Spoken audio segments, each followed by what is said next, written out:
Geceler adını pıçıldayır divarlar. Sükut belə məni səndən sorar. Qəlbimdə qalan yerin boşdur elə. Getdin amma izlərin qalır, yorar. Vaxt keçdi amma mən keçə bilmədim. Səni unutmaq deyil, yaşamaq çətindir. Sevgi dediləri bu qədər ağrıydısa, niyə ürəyim səni yenə çağırır? Sən mənim ən ağır xatirəm, sən Rus kimi çökür.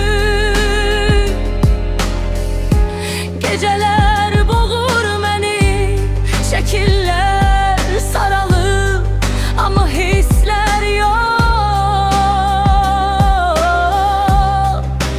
Gülüşün hələ də qulağımda, hamı keçər dedin, anladım. Bəzi sevgilər ölür, amma qalır yadda. Sevgi dediləri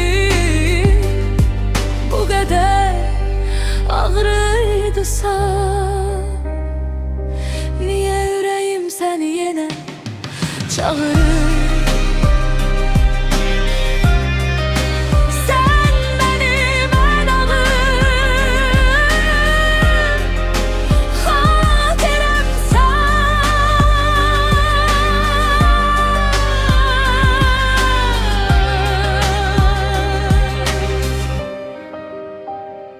Rus kimi çöküb gecələr boğur məni.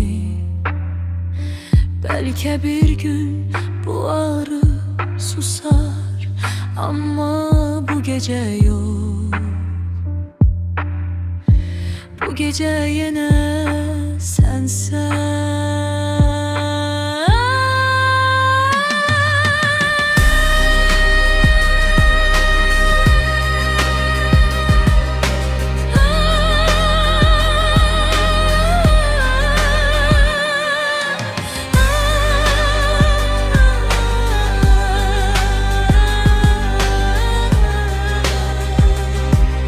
Hüseyin Kuliyev Production təqdim etdi.